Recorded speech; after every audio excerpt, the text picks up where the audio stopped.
الذين اصطفى أما بعد فأعوذ بالله من الشيطان الرجيم بسم الله الرحمن الرحيم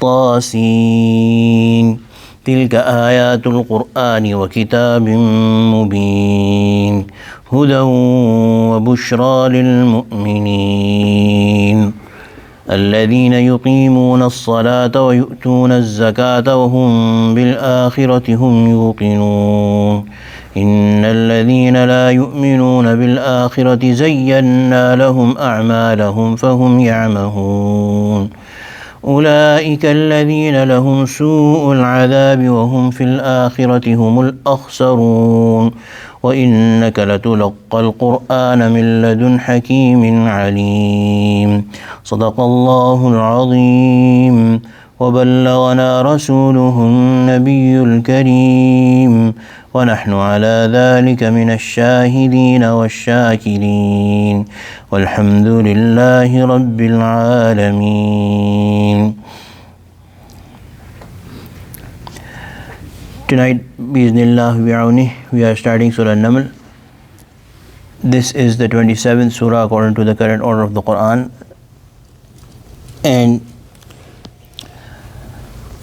according to an authentic narration, this surah was revealed right after Surah Al-Shu'ara. So these surahs were revealed consecutively. And this is a Makki surah. And just like other Makki surahs, this surah also deals with further proofs and stories of the past, proofs of the oneness of Allah subhanahu wa ta'ala and the truthful nature of the prophethood of the Prophet sallallahu alaihi wasallam.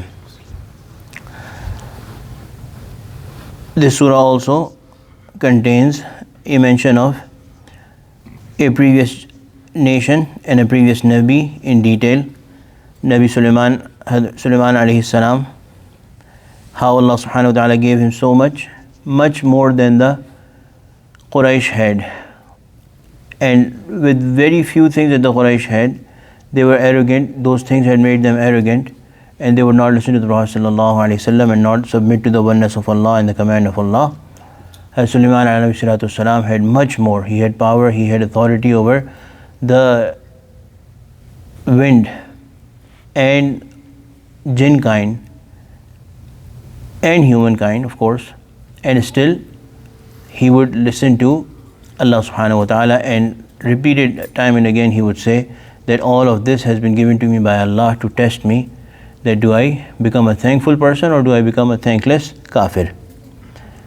Similarly, a story of in the under Hazrat Sulaiman alayhi salam, the story of the Queen Sheba or Malka Saba is mentioned, that she, although she had a lot of wealth and she was a very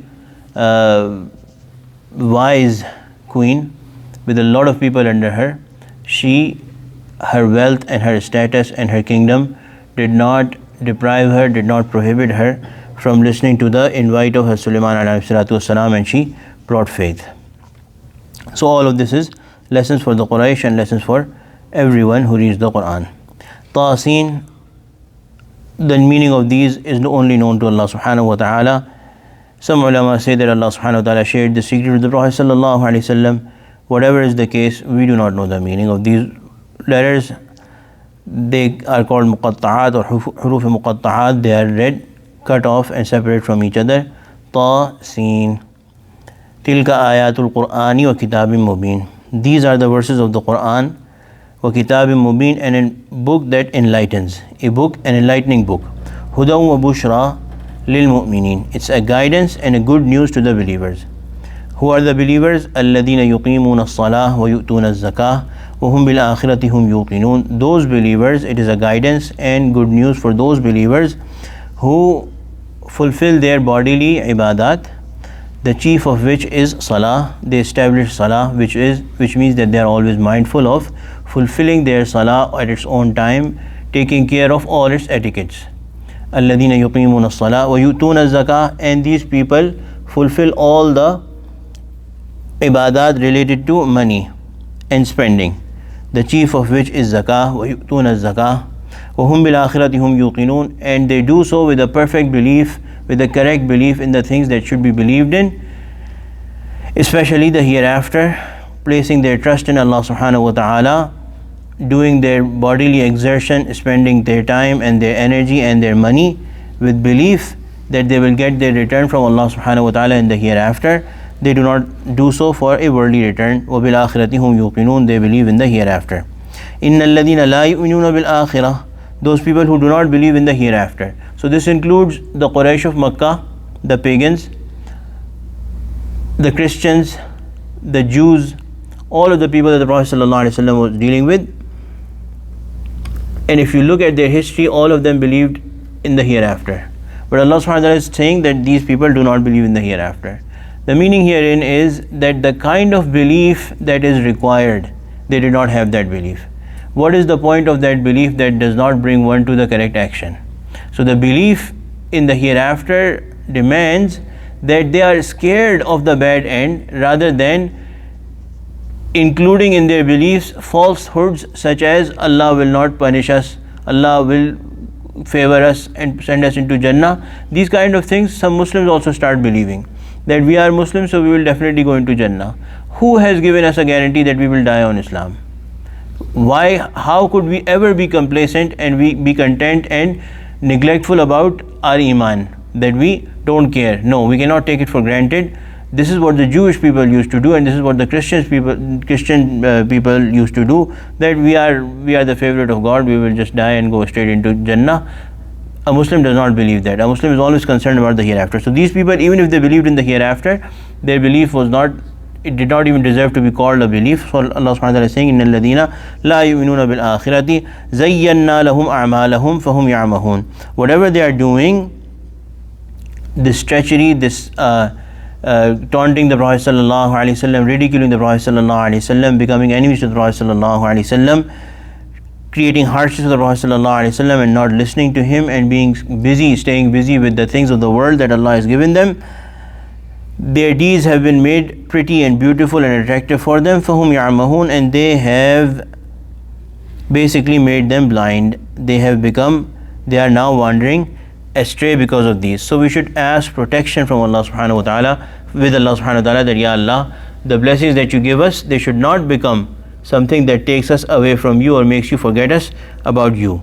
أُولَٰئِكَ الَّذِينَ لَهُمْ سُوءُ الْعَذَابِ, these are the people for whom there is the worst punishment. وَهُمْ فِي الْآخِرَةِ هُمُ الْأَخْسَرُونَ, and on the day of judgment these people will be the worst losers. وَإِنَّكَ لَتُلَقَّى الْقُرْآنَ مِنْ لَدُنْ حَكِيمٍ عَلِيمٍ. Allah subhanahu wa ta'ala is saying to the Prophet sallallahu alaihi wasallam that this Qur'an, this is coming to you, this is being given to you by a wise, knowledgeable being, which is Allah subhanahu wa ta'ala. So do not worry, do not sorrow over them not bringing faith. Allah is blessing you with such a great favor, and this is the way of Allah subhanahu wa ta'ala, that Allah subhanahu wa ta'ala also, one way that Allah subhanahu wa ta'ala takes care of our sorrows is that Allah subhanahu wa ta'ala blesses us with something beautiful, something of wisdom, something that Allah subhanahu wa ta'ala opens up upon us.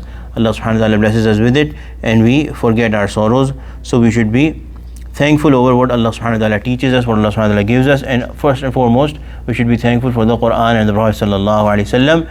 And in comparison to this blessing, all sorrows should be small.